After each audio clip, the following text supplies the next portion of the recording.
Hello everyone, welcome back to the channel. My name is Mavis, your friendly neighborhood veteran. I have decided to split Scarlet Hollow episode 4 into 2.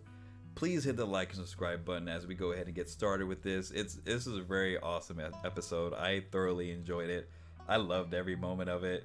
A lot of twists and turns, especially the plot twist there. You get the hint in episode 3, but you don't know what's coming in episode 4. But definitely check these guys out on YouTube. They're not YouTube, but on their Discord, and follow them on Twitter and Instagram. Definitely check them out on Instagram because they usually announce stuff on there too. I follow them on Instagram as well. The creators did an amazing work with this episode, and I love it, dude. I freaking love it. It was great. I loved every moment. But take care and God bless. I know this is pre-recorded by perchance. I had to split both. So, welcome back to Scarlet Hollow.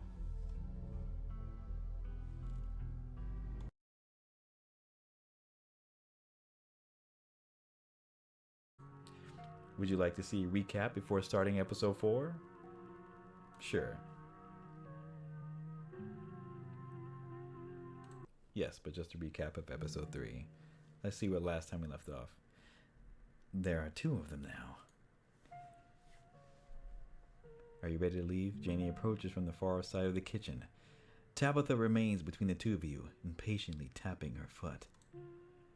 Oh, Mavis, before you go, I heard about what happened last night. I heard about it before Miss Tabitha mentioned it just now, and then I heard it again. I just wanted to say that I'm so sorry you got caught up in that. You did right by those kids, though. What a blessing. Everyone getting out of that situation all right.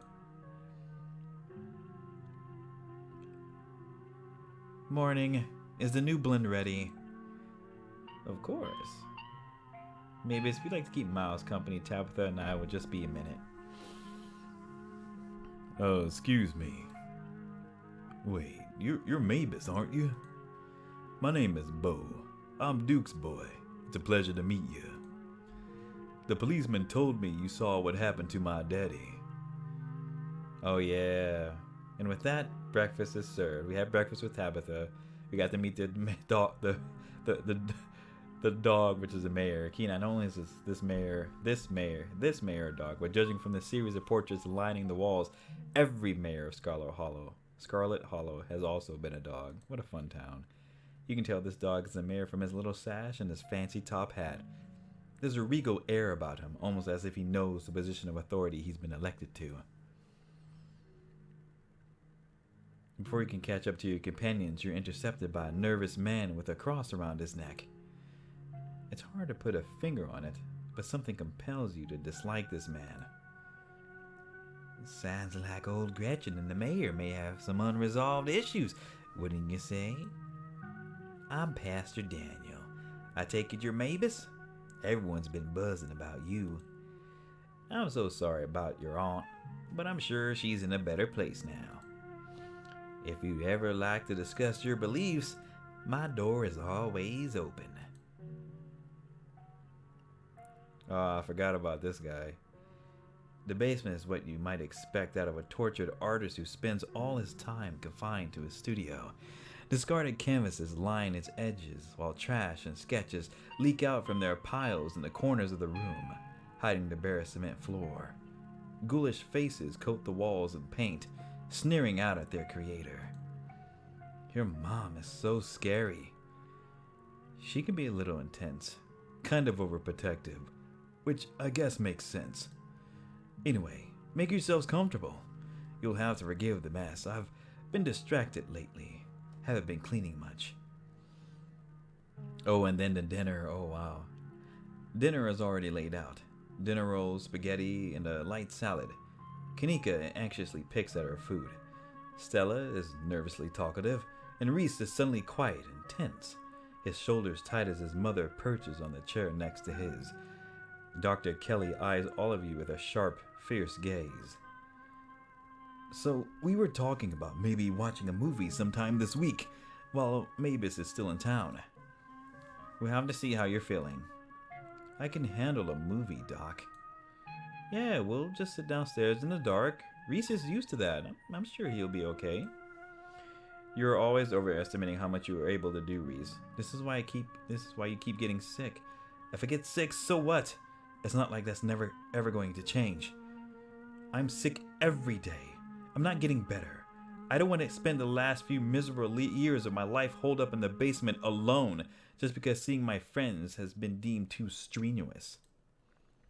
I'm an adult, for God's sake. I can't believe I have to ask permission from my mom just to have friends over. Reese stops mid-sentence, wincing in pain, and wrapping himself in his arms. Don't say things like that. I'm doing everything I can to try and fix. Silence as Dr. Kelly's eyes shoot open.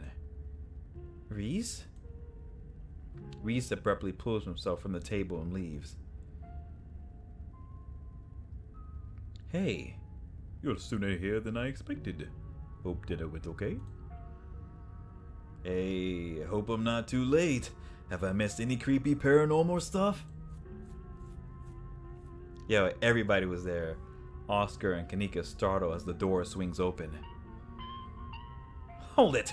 You're not taking my cousin along on any more of your little hijinks without me. Whoa.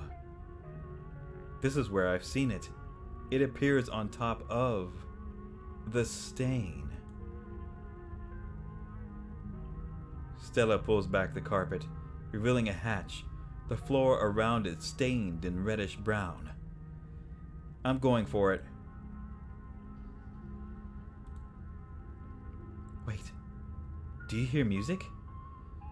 Movement stirs as a figure cloaked in shadows rises to attention. Stella? There you are. I would have found you sooner, but the resident clearly doesn't want me here. It doesn't seem to have the same issue with these miserable little parasites. Bottom feeders always manage to slip through the cracks, don't they? The sins of the father are to be laid upon the children. One of you must forfeit. It doesn't matter which. Bullshit! I hope I didn't come too late. It wants something, doesn't it? And I think you know which of you should volunteer. You must be joking. You take a step towards the light. Sybilo's right here. Please don't do this. You wordlessly step into the spotlight. I'm so sorry, Mavis. I don't think I can talk right now. I'll call you, okay?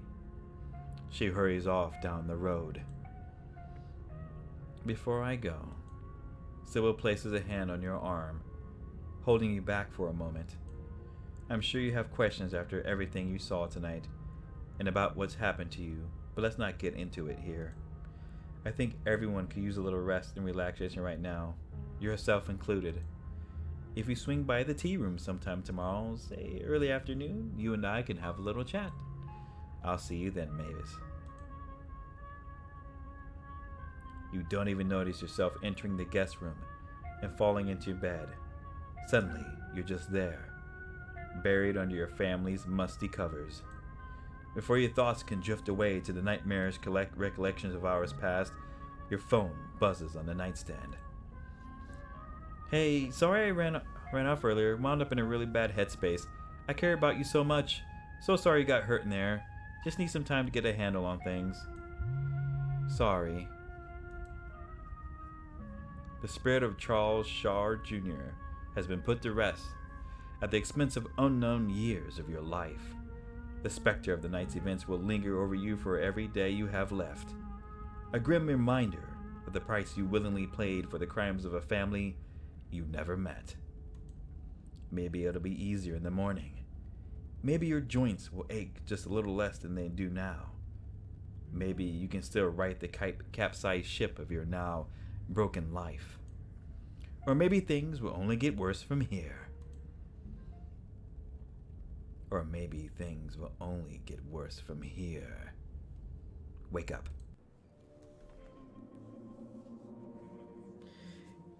Oh, wow. You open your eyes. It's a new day. and you feel like shit. In the bright morning light, you're finally able to take stock of just how much the spirit took from you. You feel dulled, your bones creaky, your soul weighed down with the exhaustion of age.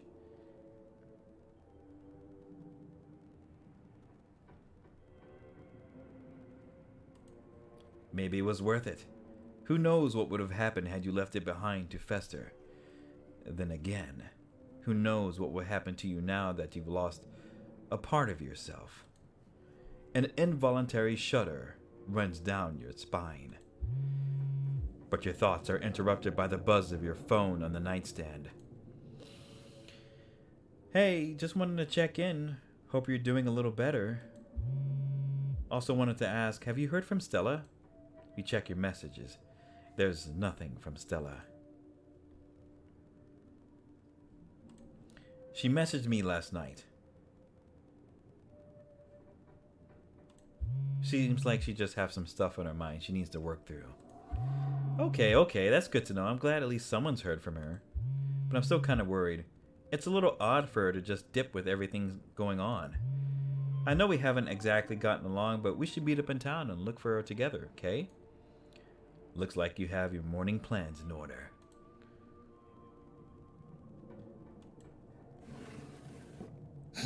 You open the drawers. The two opossums stare up at you. They both have bread now. That's nice. You wave at them. They continue to stare up at you blankly in response. You close the drawers. This is their home now. There's nothing you can do to change that.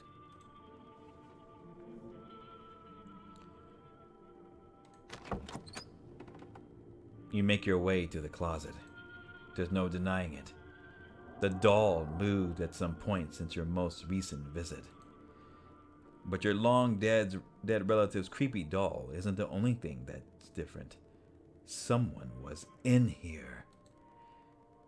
Keen eye. And judging by the residue that was left behind, you're pretty sure you know the culprit. That means he was in your room. But was he there while you were out the previous day, or did he enter while you slept unawares just a few feet away? That is so creepy. Fuck. Something to mull over for the rest of the day. You might as well take a shower before starting the rest of your day. Ugh. You step into the guest bathroom and into the shower. The hot water soothes your aching joints. Despite the state of the bathroom, this shower is a good place. As it rinses your body clean, you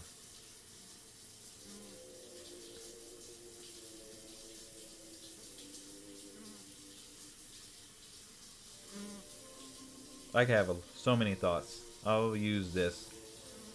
Every minute feels like another thread holding this town together starts to unravel. Thoughts of doom consume me.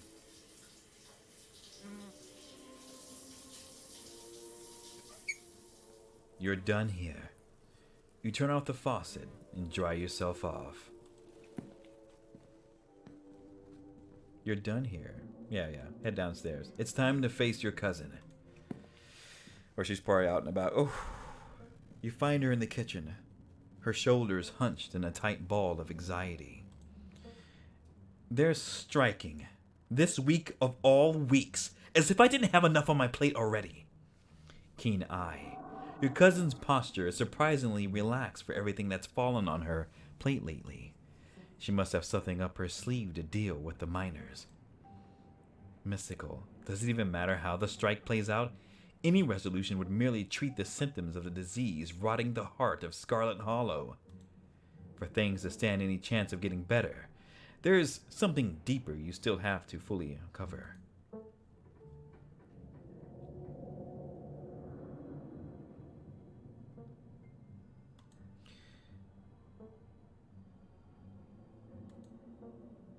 I'm sorry about last night. We should have left. Yeah, we should have. So, ghosts are real. I still can't get over that. I can. What does that actually change about anything? You're a Scarlet. You were probably going to die young anyways, and I still have a mind to run. fine. You'll be fine. The strike is just a symptom of the rot in this place, Tabitha. If we don't treat the underlying disease, it won't even matter who wins. Don't worry yourself about this little rabble. They won't last long. Trust me. How are you feeling about the strike? You can be honest with me. I'm not very threatened by the whole thing if that's what you're asking, but I didn't want it to have to come to this. It doesn't matter if it's unpleasant though. It's just a task and it needs to get done. Give me a couple of days and everything will be back in order. I'm used to playing the part of a villain. If that's what people see me as for holding this place together, then so be it.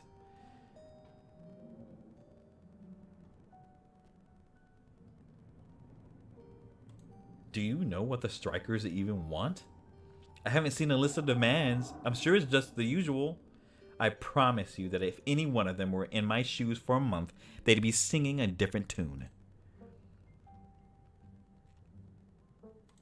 You probably should have seen this coming.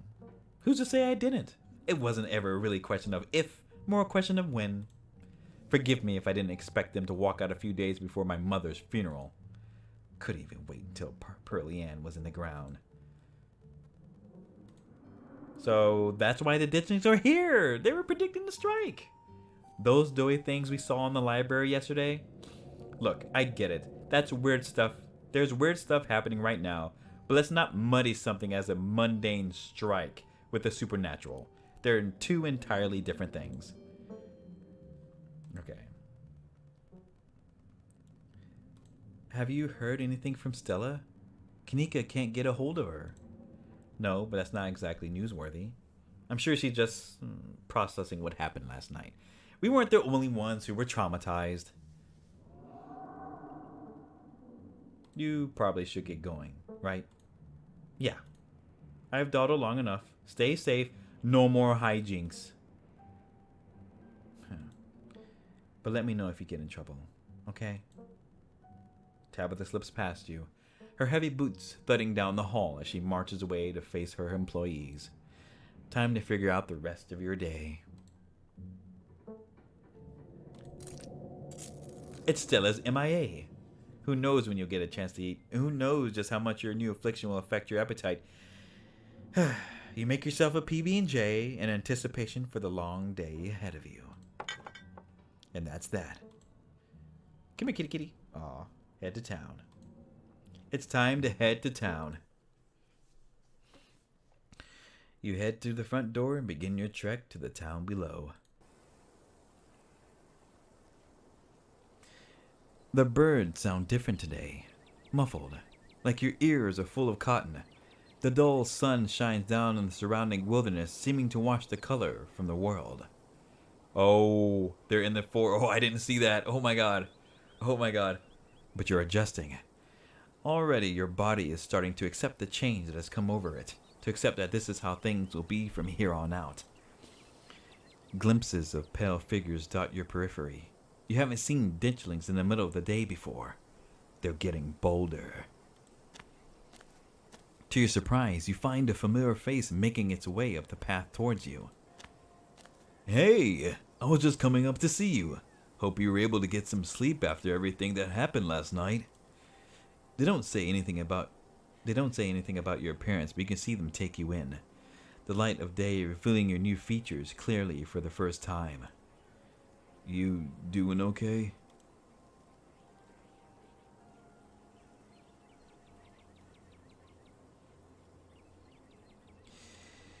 The spirit's taken a piece of me, but that's all.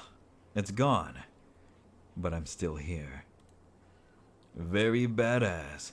What doesn't kill you makes you stronger.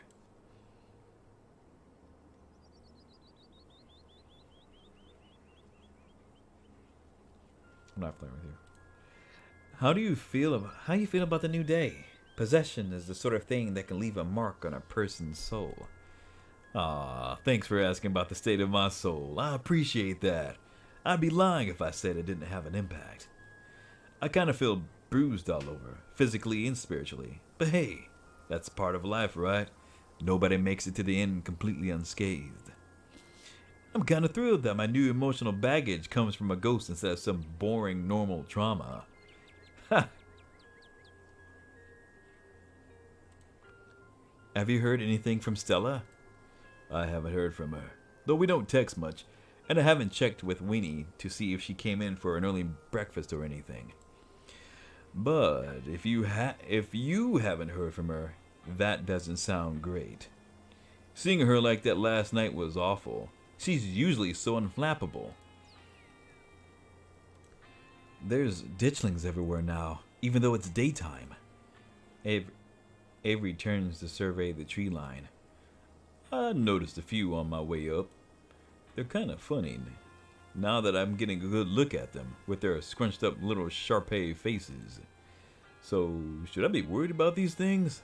I know they're a bad omen or something, but, like, are they dangerous? They're not going to eat me if I take a wrong turn, right?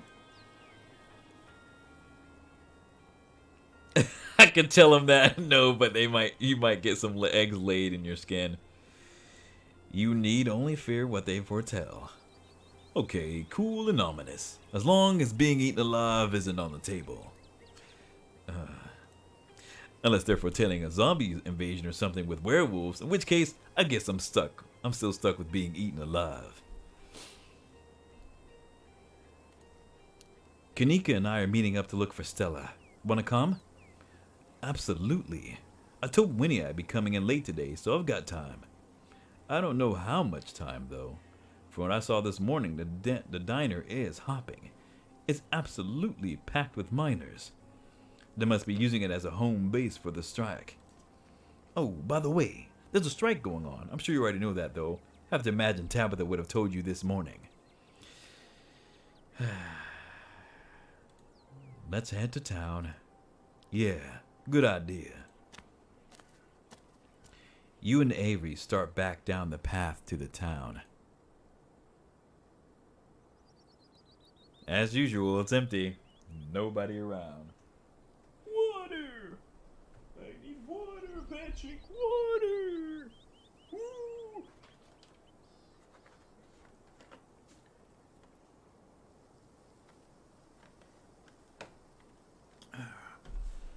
There we go. It isn't long until you once again find yourself on the main street of Scarlet Hollow. Maybes, you made it, and you picked up an Avery along the way. Hope you're both doing okay, like, emotionally. Yeah, I'm not too bad. That's good. I feel like I got crushed by a steamroller or something. Joints all out of whack, totally exhausted and super foggy. Mom has been insisting I caught a cold, and I wasn't buying it. But as of this morning, I've come around. It's definitely something beyond exhaustion, even considering the ridiculously stressful week we've all had. But I'm not going to let that stop me from looking for Stella.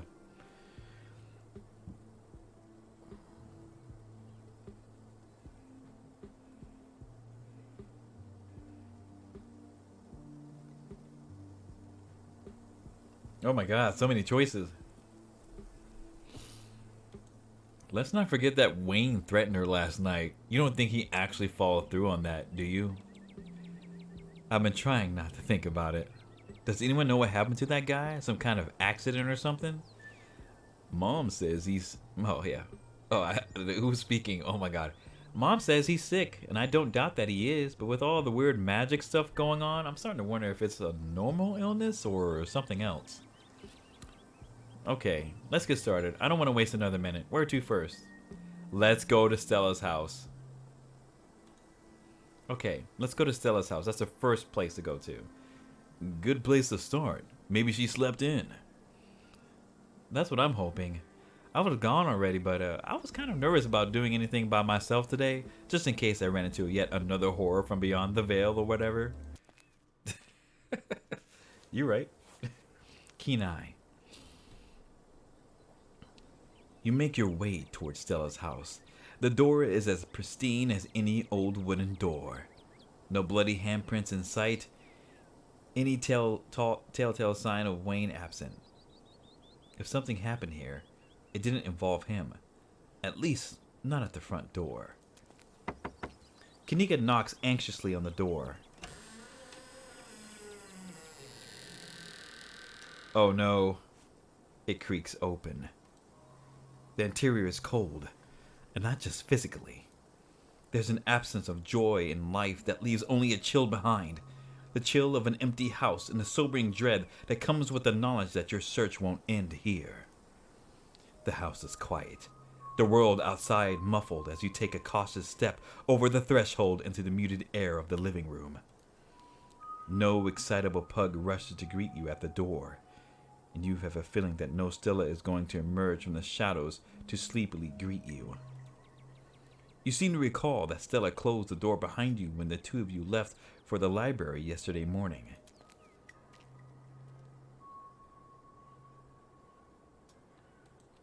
We ate breakfast here together yesterday morning. She closed the door behind us, and we were both with her for the rest of the day. So she came home last night? Or somebody else was here? Might as well invite ourselves in, right?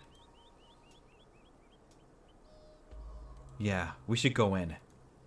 Cool, I'll be brave and go first.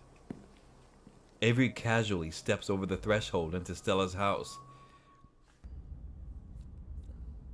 The living room is almost exactly as you saw it the other day. Aside from a corner of the room dedicated to Gretchen, Stella's house almost feels like a museum. Everything's organized with a sort of tidiness you wouldn't expect from someone as rough and tumble as Stella, and only a handful of objects feel like they belong to her. Whatever happened to Stella, it doesn't look like it happened here. It doesn't look like there was a struggle or anything, unless it happened in another room, or maybe someone or something caught her off guard. Oh, I didn't read that right. I didn't know it was Avery talking. You didn't have to add that last part. I'm going to forget that you said that, and just be thankful that this doesn't look like a crime scene.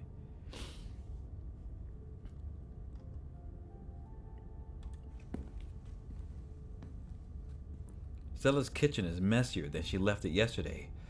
A couple of cabinets are hanging open, and a loaf of bread sits on the corner by a used butter knife, so she was here.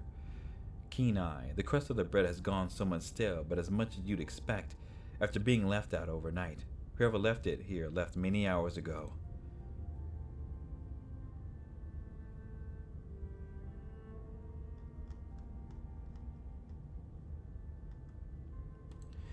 It's a little messy, but it doesn't look like anything violent happened here. It's possible she came home, grabbed some food, and left in a hurry, right? Did she have somewhere she needed to be? She didn't say she had something. She didn't say she had something she had to rush off to. Maybe she just had a panic attack after being possessed. That was over 12 hours ago. I'd hope she would be home by now if that was the case. Is Stella the sort of person to stop back home to make a snack in the middle of a mental health crisis? Yes. And it's comforting to think that that might be all that happened. A panic attack is much more manageable than rotting ghouls or parasitic doughboys. You make your way down the hall to what you assume to be Stella's room. She's not here, though it's a little untidy. It's the usual sort of untidiness that accumulates when someone doesn't often have guests in their bedroom. There aren't any signs of violence. No streaks of blood and pus that might belong to a certain phantom miner. He hasn't been here. You do notice, though, that her jacket is nowhere in sight. It isn't in her closet, and it wasn't on the coat rack in the other room. Stella's jacket is gone. The Letterman one. It wasn't on the rack in the other room. It's not in here, and she didn't have it yesterday. Okay, I'm sold. Between this and the kitchen, she must have come home last night. And it seems like she was the one who decided to leave. No struggle or anything. You go to check Stella's computer. I'm not sure we should be snooping on a computer. Isn't that an invasion of privacy? We already broke into her house, right? For all we know, there could be some sort of clue on there.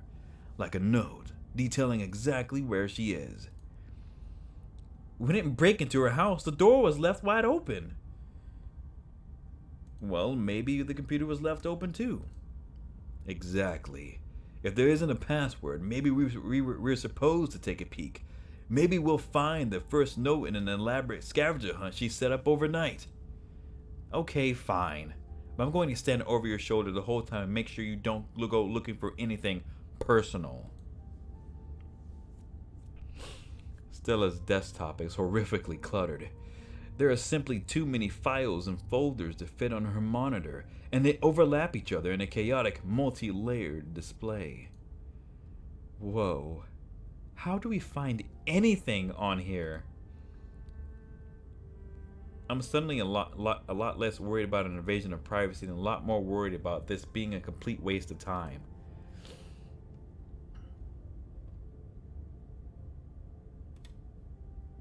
It would take you all day to count the number of open tabs in Stella's browser. So numerous are her tabs that you can't see a single icon. A sea of rounded, featureless triangles from Windows Edge to Windows Edge. Her most recently open tab is a post on Uncle Carl's Bigfoot Farm, a forum for cryptozoology enthusiasts. The post in question is titled "Something Big is Happening in Scarlet Hollow." Hey, everyone was out chasing a skunk ape sighting the other day and I found these weird little guys. My friend's mom says there's something called ditchlings, but I've never heard of them before. Anyone have any good leads? Camera isn't shaky enough. This is totally staged. Clean footage and some sort of cryptid nobody's ever has heard of except for your friend's mom. The only thing I'm seeing when I Google ditchlings is a city in England. Thought you were legit. Guys, since when did high quality footage count as anything other than actual evidence? Those things are terrifying. Since every low-budget horror movie started doing guerrilla marketing, I smell an ARG. I'm serious. They got a ton of extra footage. Look at this nest. They've been doing something to the animals in town. They're apparently some sort of bad omen, like Mothman. Okay, I'm listening. I love me a Mothman. I believe you. Lucky you're falling right into her lap. I don't trust YouTubers. They're entertainers, not scientists. You spelled scientists wrong. The thread continues into the next day. Alright. Hey, okay, so 1, this isn't an ARG, I would never, and 2, you're not going to believe this, but we went into an abandoned mine last night to investigate things, and I'm pretty sure we found some Tommy knockers. Listen to this knocker we managed to catch on tape. There's a link to an audio file titled tommyknockersreal.wav. Just because you put the word real on your file name doesn't mean they're real. 2 supernatural events on back-to-back nights. This is so fake. I can't believe I bought into that River Runner hype. You're so full of it. YouTubers are always going to sell out to big indie horror. This is kidnapped by aliens all over again. Also, little doughy white things and not loud popping noises. This is definitely an ARG. Did you sell it to Pillsbury? Stop cyberbullying her. I'm going to call the mods. Locking this thread and giving everyone a 7-day ban. No cyberbullying and no self-promo. The thread ends. Ouch. Wow, poor Stella. Remind me never to be internet famous. Oh, my bad. It was Avery. Wow, poor Stella. Remind me to never be internet famous. Here's hoping my SoundCloud stays niche and underappreciated until the day I die. You check Stella's search history. She hasn't visited any websites since Tuesday night. If she came home after last night's incident, she didn't touch her browser. Her search history is almost entirely work-related. A furious series of queries for various monsters or cryptids that might fit the profile of ditchlings. That's that. Okay, I think we've seen enough. Thank God.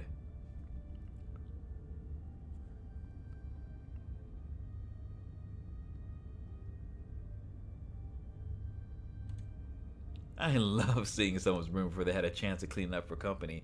It's a neat little snapshot, you know? Speak for yourself. If the roles were reversed and I was missing and you and Stella were poking around in my room unannounced, I'd be completely mortified. Spoken like someone with a whole lot of secrets. My room is immaculate. A guest could drop by unannounced at 2 a.m. and I wouldn't sweat a thing. Congratulations on having your shit together. Thank you. I come by it honest. I would say that this is what her room been like for pretty much the entire time I've known her.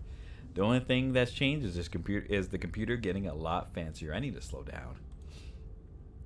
It could use a few more houseplants. I'll put together some trimmings after we found her. Aw, she's Aw, she still does those cork board with string things. She loves putting the strings on there. I don't think they actually mean anything, but they're more for decoration anyway. Okay. I don't think we're going to find much here. Let's move on. Still alive. Okay. So she probably came home last night, but she's not here now. And we don't have any idea where she might have gone.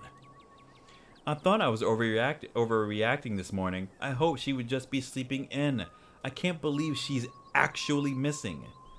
We'll find her. We're going to the cops. I know they probably won't actually do anything, but we should still see if we can get them to start looking for her before we go anywhere else.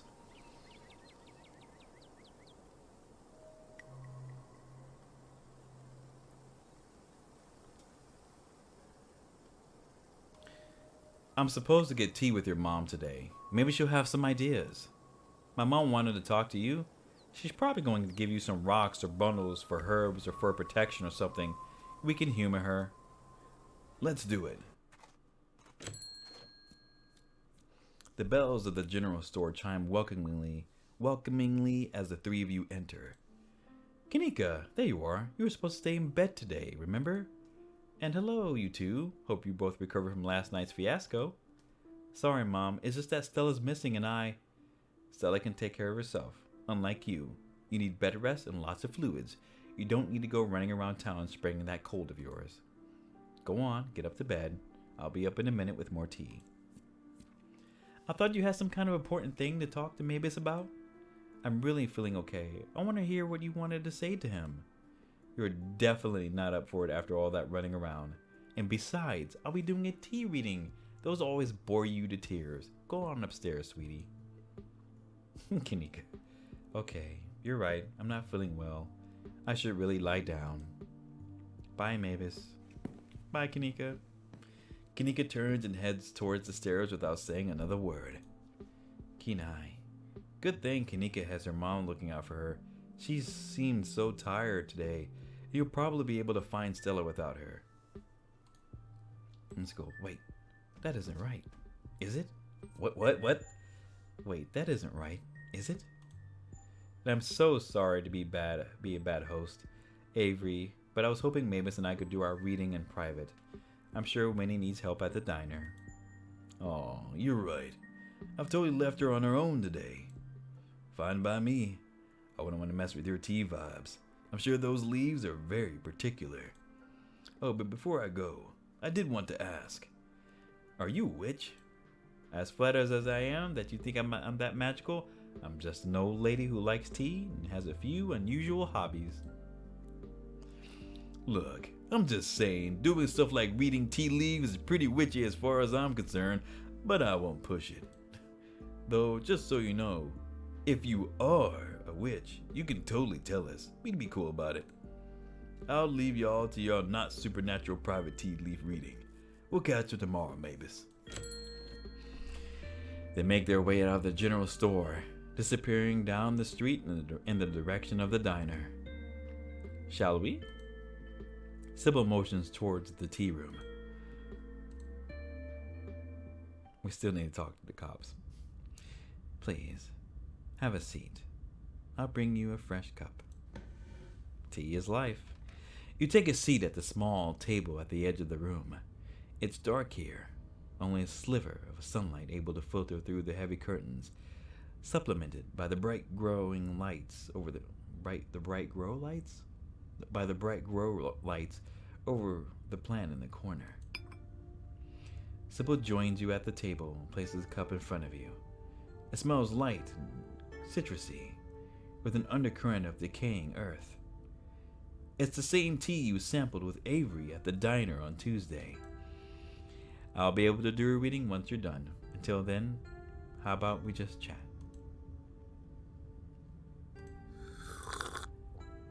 You take the tea, sipping it delicately. The citrus smell is fleeting, quickly replaced with the earthiness at its core, like you've taken a mouthful of dirt. But the aftertaste combines the two flavors into something soothing and medicinal, and you find yourself feeling more comfortable, your muscles relaxing for the first time in days. It's soothing beyond what you'd expect out of ordinary tea. There must be something magical at work in this blend.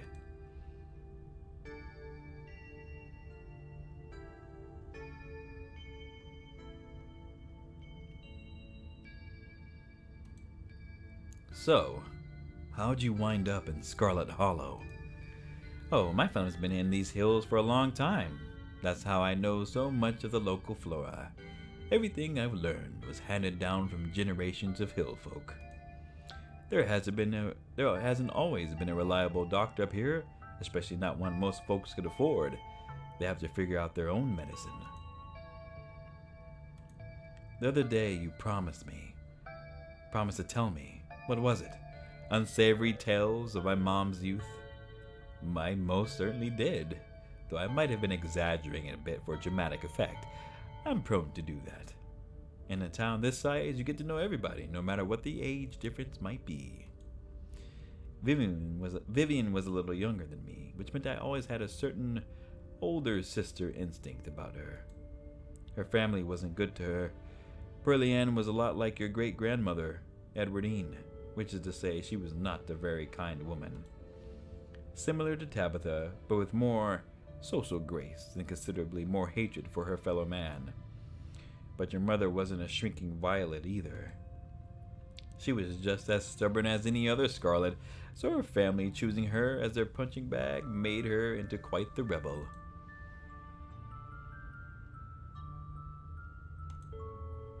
Why were Pearly Ann and my mom raised by Edwardine? What happened to their mother? Their entry into this world was violent, I'm afraid. Their mother was young, too young to be pregnant, especially with twins. She didn't survive the labor.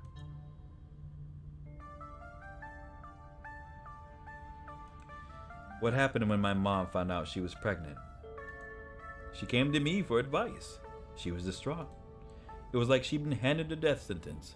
Maybe it was fear from what happened to her own mother. Maybe it was something else. But she seemed convinced she was in danger. Tabitha had already been born by then, of course, but she was born in wedlock, so I assumed your mother's worries had something to do with religion. Though the Scarlets weren't particularly religious as far as I knew. But the way Vivian was that night she came to me, it stuck in my mind. It always had me wondering what it was about your family that made her panic so much at the thought of having a baby. I feel like I know a lot about the women in my family. What about the men? Did they even exist? I suppose they just haven't been very noteworthy since Edwardine took over the mines. Her husband died a long time ago, and to be quite honest, I can't even recall his name. Might have been Stuart or something just as forgettable. From what Vivian said, her father was some teenage fling that ended once your grandmother found out she was pregnant. I'm fairly certain it was similar for Vivian, though she was much older, and I believe she was the one who ended it, what with skipping town and all.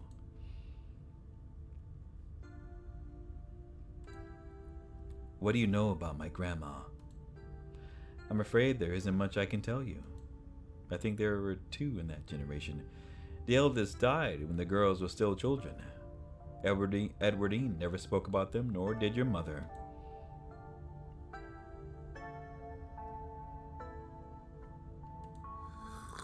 You close your eyes and take another sip, and then another. It's delightful. The tea is gone before you know it. The small cup empties save for what's left of rehydrated leaves coating the bottom. Unless you're mistaken, the tea has also helped with your condition, at least a little bit. You still feel aged and worn, but you're a little less tired and a little mentally sharper than you were a few minutes ago. Oh, good. Glad you found that the tea palatable enough to drink. It should do you some good. It's one of my more medicinal blends. My bad. Now, on to business. Sybil takes the cup from you, staring thoughtfully down at the sludge. Oh dear, this doesn't bode well. I'm going to die. You've got just about every warning that can fit in the bottom of a cup. Cross, kettle, hourglass. All of these mean death, misery, difficulty. And the hourglass ties it all together with definite urgency. It's fair to assume that this all has to do with whatever brought the ditchlings. Something is coming. Whether any of us can stop it, I'm not sure. But we may at the very least be able to figure out what it is. And there's a central figure here. A cat. An enemy. Lurking in plain sight. Whoa!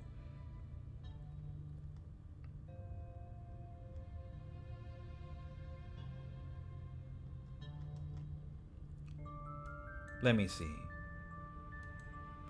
I'm sure it wouldn't make much sense to most people. It'll probably just look like a confusing mess of old leaves. But you're free to take a look. You take the cup, staring down into it. It's just leaves. There's no pattern, nothing swimming together in the dregs of your tea to give you any warnings or premonitions. After a long moment, Sybil takes the cup back from you. I hope that settled your curiosity. Don't worry if you couldn't make sense of it. It takes years to learn this sort of thing, even for someone with your propensities. She winks conspiratorially. Conspiratorially? I butchered that. Conspiratorially?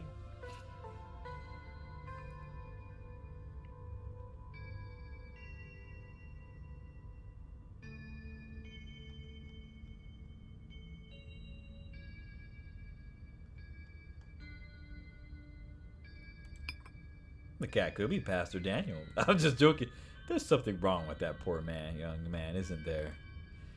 I don't think there's actually a bad bone in his body. There's just something perennially off-putting about him. His whole situation's rather unfortunate. The cat requires a level of closeness that I don't think the good pastor is really capable of. Not to be rude or a gossip, but I don't think he has a single friend in town other than his wife and daughter. You don't have to figure out an answer right away. It often takes time for the mind to connect the dots. Just be on guard. Keep vigilant that someone close to you isn't to be trusted.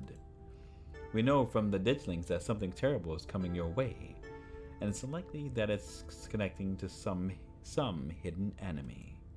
Perhaps we can try to counteract whatever might be planned for you.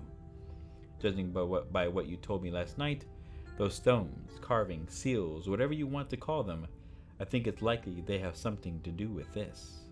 Until the cat reveals itself, it seems like your best course of action is to seek these carvings out. Piece together what you can from your visions and arm yourself with information. Have you sensed any others around town? Do you think you might be able to find another? The closet in their home. Your thoughts drift to that door yesterday, the one that seemed to draw you in, urging you deeper into the clinic. Even just remembering it is enough to tug at you, compelling you to return and open it to see what's on the other side. You can find Stella later. Maybe you can even find her there. What's important now is finally seeing what's hidden in the clinic.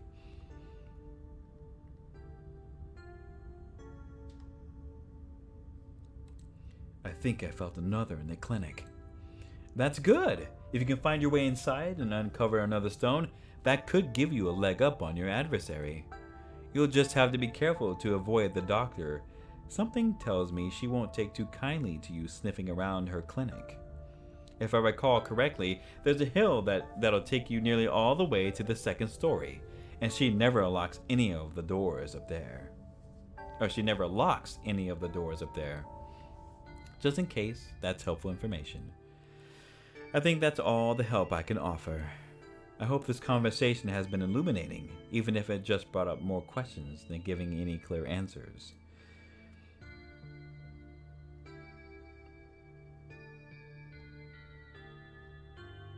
You helped last night. Why don't you come with me? I may have been able to see through that spirit's illusions, but I'm not some kind of all-powerful entity. I'm an old woman. I have trouble with my knees, and my eyesight isn't what it used to be. In most situations, I'd be more of a liability than a helpful companion. Imagine if I'd been in those mines with you, some use I'd be, struggling to climb over rocks and ladders, throwing my back out from all the crouching. Thanks. I'll let you know if I find anything.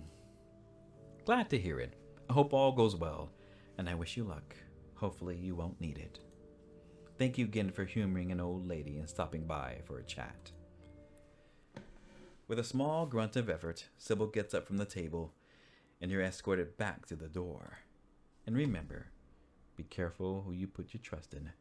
According to your tea, the cat is getting ready to pounce, and merely being ready for it might not be enough. Sybil closes the door to the tea room. The bells of its door are strangely flat in the stale air of the nearly empty general store, which meaning the cat was in the room when the shit went down with the ghost.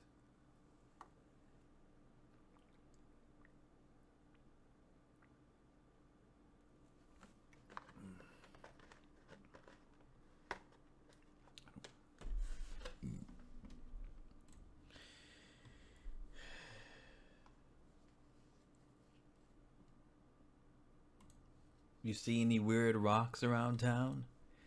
Yeah? You? He smirks. Clearly this is a very sick burn and you should feel bested by this wit. Ghosts are real. Just thought you should know. Yeah, I know. I've seen tons of videos of ghosts doing stuff on the internet. I'm not 12. So, Kanika has a cold, huh? That's what she says. She's just trying to get out of work again. Like I didn't have anything better to do all week while she sits in her room watching anime. Says the guy in the Goku pants. Oh, everybody knows Dragon Ball is good anime. She watches the trashy shit.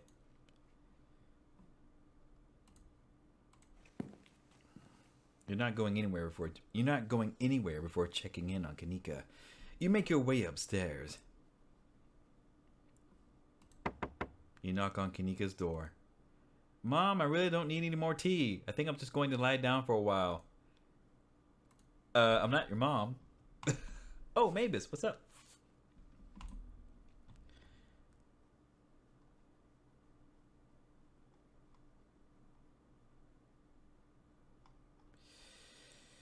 Oh, do I put my friends in more danger?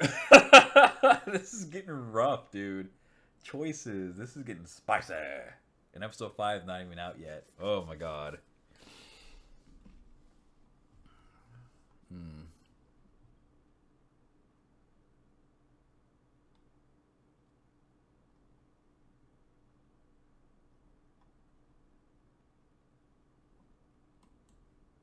I need to talk to you. It's important. Sorry, Mavis. My mom was right. I'm exhausted. I probably shouldn't push it or I'll wind up worse off tomorrow. It looks like you're on your own. You make your way out of the general store and down the road to the clinic.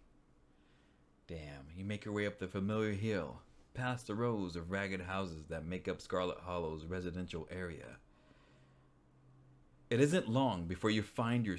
Oh my god. And there's a raccoon by itself, like freaking out, wondering what the fuck that is. Oh god, this is creepy. Oh, I feel like I got a bad ending. It isn't long before you find yourself outside of Dr. Kelly's clinic, its secrets enticing you to find a way in. Even at the bottom of the hill, you can already feel the presence. It's like a magnet has been fixed to your ribcage, gently tugging you forward, guiding you towards whatever emits this compulsive frequency. You can see the hill Sybil was talking about wrapped around the back of the old hospital like a stone blanket. It should take you directly up to the second floor and the unlocked doors of the terrace. As soon as you finish your thought about jumping onto a terrace, a dull throb sets into your knees. There's no way you're doing that.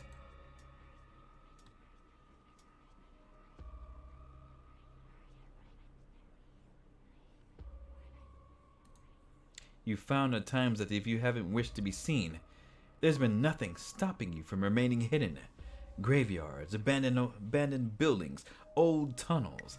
You've been in all sorts of strange and unusual places without incident. And for some reason, tonight, Dr. Kelly's clinic feels no different. You haphazardly make your way up the old wooden stairs of the clinic's wraparound porch, taking steps in strange patterns.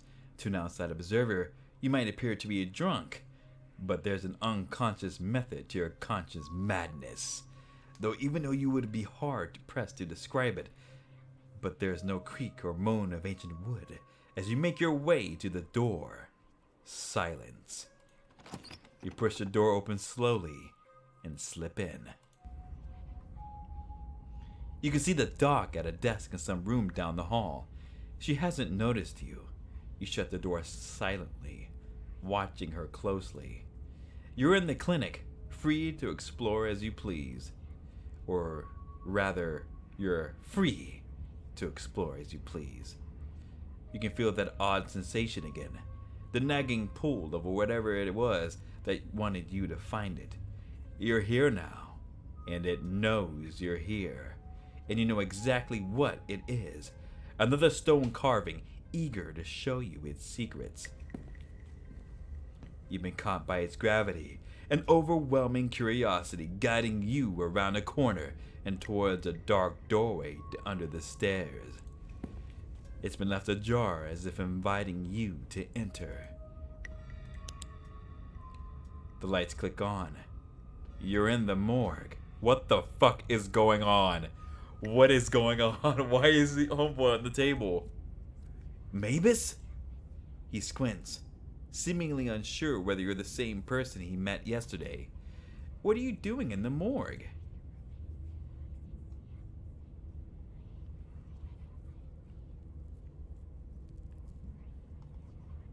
What are you doing sleeping in the morgue?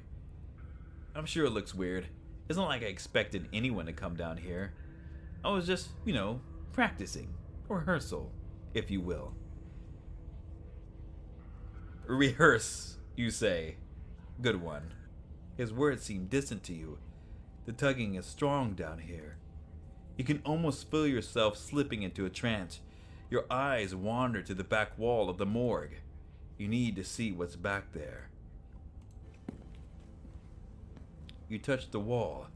It feels disappointingly solid under your palms. Hey, are you okay? You feel Reese's hand gently shake your shoulder, and for a moment, the thing on the other side of the blank white wall loosens its pull on you. You kinda looked possessed for a second there. You good? Make him understand. Use your words. Don't let this fervor consume you. Be present in the moment. You inhale deeply and take in your surroundings. You can't help but notice that one of the body store's drawers is labeled Pearly Ann Scarlet.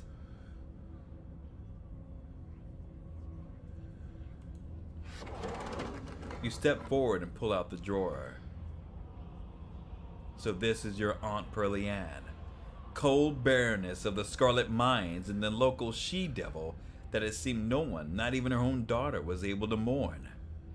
This is not the first corpse you've seen, but it feels the same as any other. She's an empty body now, the warmth and energy of a life now dissipated, the same as your mother was, and the same as you'll be one day. Cold air rises from her bluish skin, her vacant, filmy eyes staring up at nothing. You try to imagine what she might have looked like, alive and breathing, slinging subtle insults at the townsfolk, but it's hard to picture any expression on a face so stiff and cold with death. Making sure she didn't walk off?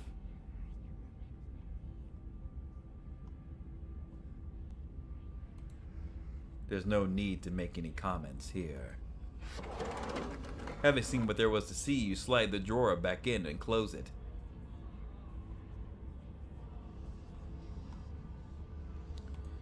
The Mines had a stone carving the other night, as did Oscar's house yesterday. They've been giving me visions, and I can sense one on the other side of this wall. I need to see it. Reese glances back at the wall. You're really serious, aren't you? This is probably a bad idea, but if you really need to get in there, I'm pretty sure there's an emergency axe somewhere. Axe somewhere upstairs. I just need to get the doc out of our hair. Should take 2 seconds. get the doc out of our hair? Yeah, if I say I'm sick and need something, she'll drop whatever she's doing and do it for me. Surefire way to get her out of the house. And most of the time, it's true anyway.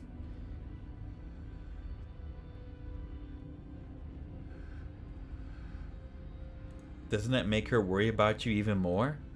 There's nothing I can do at this point to get her to stop worrying about me. Might as well use it to my advantage when I can. Thanks for understanding. Don't mention it.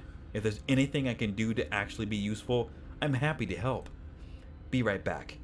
Thank you. He strides past you, his long legs moving swiftly. He seems excited, his usual Tao demeanor replaced with an uncharacteristic pep when faced with the prospect of sneaking around and tearing down walls. You hear a soft voice filtering in through the open doorway at the top of the stairs, a hoarse and sickly edge added for effect as he speaks to his mother. Hey, Mom. He coughs gently. Reese, I didn't know you were awake. I still feel like shit, but I think I can finally try to keep some juice down. It looks like we're all out, though. Really? I thought I'd just pick some up. I've got an errand to run on Main Street anyway. I'll go pick up some orange juice and some ginger ale, too. That'll be great. Oh, that'll be awesome. Sorry to ask. I know you're probably busy. It's no problem. It doesn't take long. Don't do anything too strenuous while I'm gone. Just lie in bed until I get back. Thanks, Mom. I'll take it easy. You hear her footsteps move down the hall, then the front door opening and closing. It worked! The theatric raps has Lesla's voice, excitement rising in its place. Come on up. We don't have long until she's back. As you step out of the morgue, you relax. The extra space between you and the carving has weakened its hold on you, and with it, your desperation to claw your way through the wall and unveil it. It's one of those emergency fire axes, so it should be pretty obvious wherever it is, though I'm not sure where she would be keeping it. I'll show you around. Let's try the doc's office first. You make your way to the doorway of her now vacant office. I don't see an axe in here. He's right. A cursory glance reveals nothing but stacks of paper and cabinets of medical supplies. But something on the desk catches your eye. Some sort of records, with your family's name on them. Reese steps in the doorway, turning to watch you leaf through the documents. Find something interesting? They're your family's death certificates. Cause of death, sleep apnea, discovered by her daughter, Tabitha Chrysanthemum Scarlet. No autopsy performed. Tabitha's middle name is Chrysanthemum? No wonder who cursed her with that mouthful. I feel like it's forbidden knowledge.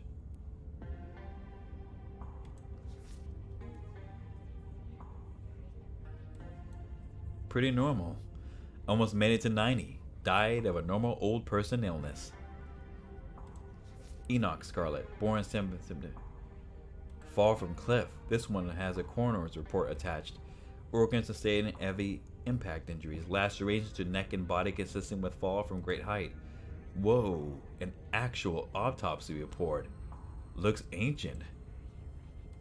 You quickly flip through a few of the other Scarlets whose names aren't quite as familiar.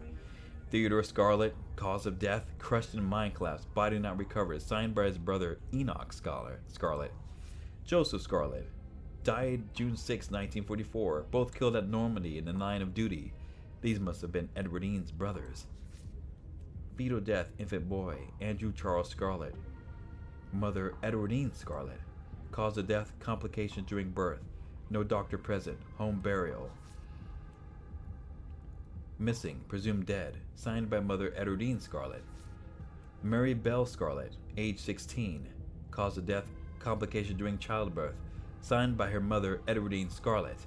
Wow, that's a lot of kids to outlive. Reese's eyes flick at the doorway, and a second later you hear the sound of her front door handling his hand on your shoulder, but even register what's happening, and you push him back out of view. Shit, I'm not supposed to be in here. We gotta hide. He hurries you through the closet door, motioning you inside. You slip aside and squish yourself into what little space is available in the nearby full closet. Reese is close on your heels. You let him in. Together, you listen as the doctor makes her way to some room deeper into the clinic. Fuck! What have we done? In the silence of the tiny closet, every breath seems too loud, as if you could expect Dr. Kelly to hear it from wherever she was across the house. We better wait a second, just in case. The two of you stand in tense silence, both crammed into the suffocating closet, taking shallow breaths as if she could hear you breathing from the other side of the building. But the footsteps return. Dr. Kelly makes her way back towards your hiding place, creaking floorboards broadcasting her location all the way to the hallway just outside your hiding spot. The footsteps return. They get louder, approaching the open office door, and then they stop. Much to your relief, she opens another door, leaving the main clinic. We're in the clear! We're probably only got a minute to it until she comes back, so let's make it count. The medical supply room is probably our best bet. If any other room in the clinic is likely to have a fire axe, it's probably the room full of chemicals. This way. He motions you down the hallway, slipping through the slightly ajar door of what you assume to be the supply room. Yes, there it is! Keys! Here we go! He rushes over to the cabinet that contains a bright red axe, pulling the glass door open. Your axe. Keen-eye, a splash of brown catches your eye. There's a small sprig of what almost looks like furry berries, with a wide eight-pronged leaf still attached at the base. The end of the sprig is leaking sap onto the countertop. It's fresh. Now we can. Keen-eye restops missing as he notices you staring at the plant. He stoops to pick it up. Does she make her own medicine? He puts it down, but not before breaking off a berry and sliding it into his pocket. I don't think she's allowed to do that. She's not a pharmacist. This room is just for storing stuff she orders for patients from a pharmacist in Brevard. Why would she be making her own? Before he answered to hear something in the distance and turned to listen intently. That was the door from the house. Come on. If we hurry, we can get you back downstairs. I'll run interference. Go downstairs. Quick! You can hear her approaching now. Floorboards creaking in the hallway on the other side of the office. You follow Reese's instructions, once again starting down the basement stairs, letting the pool of the stone carving guide you back to the morgue. Oh my god, this is so intense for me. Dr. Kelly's voice filters down from above. I was right. We did already have juice. It was just in the back of the fridge. But there's no harm in having extra. What are you doing in the clinic? I thought I told you to go rest. Oh, I'm just gonna chill in the morgue. I got my speakers, so if you hear some weird sounds, that's just my music. I'll be sure to put in earplugs to drown out all that industrial clanging you listen to. You know I'm not the biggest fan of you spending time down there. It can't be good for your mental health to hang out in a refrigerator for corpses. Do you at least have a blanket this time? Yeah, I'll be fine. It's just a change of scenery. My room feels too claustrophobic right now. Okay, I'll let you know when it's time for dinner. You hear the door at the top of the stairs close, and the sound of Reese descending the stairs to join you in the fluorescent lit room below. Hey. You listen to music that sounds like a wall being broken down? Of course I do. I'm sad all the time. Glad my taste in music is finally coming in handy. It's exactly the cover we need. Whoo! Stop asking questions. It's time to see what's on the other side of that wall. Wall. Have at it. You approach the far end of the morgue axe, practically swinging through the air as you strike the wall. The first cut offers a surprise amount of resistance. There is some structure behind it. Some wood frame holding it in place, trying to stand between you and waits for you on the other side. You stagger back from the massive hole in the wall and admire your effort. Holy shit! The splintered edge frames a dark passage, seemingly cut deep into the side of the cliff, cold seeping from the forgotten passageway into the already frigid morgue. Reese coughs as he takes a better look at what lies beyond the wound in the wall. There's a whole hallway back there. Thick, stale air leaks from the hole, filling the morgue with an earthy mildew smell, like the room is slowly filling with dirt. And with the stink of the grave-like room beyond comes an even stronger compulsion. You step forward, and you climb into the hole. This is wild! I had no idea any of this was here. An entire hospital wing, rotting away for decades behind some flimsy dry wall.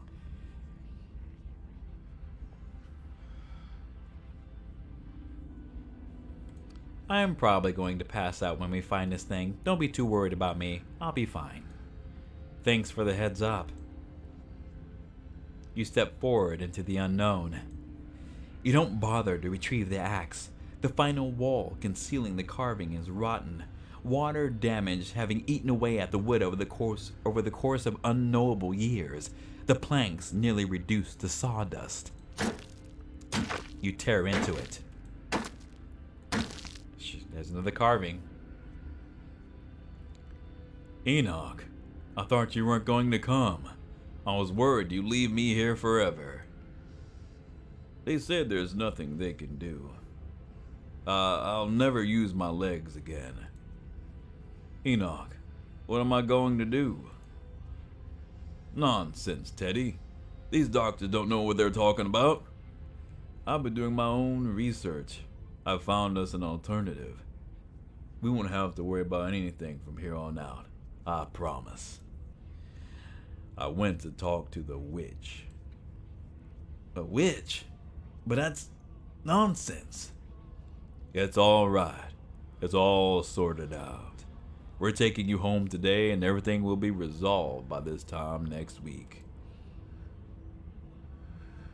That's right, Doctor. At this point, I think it's safe to say his body was never recovered. Whoever it was who claimed to be Theodore, it wasn't him. Wasn't even paralyzed, as it turns out. Just some grifter trying to take advantage of the tragedy. Ooh. What? Let me take a swig.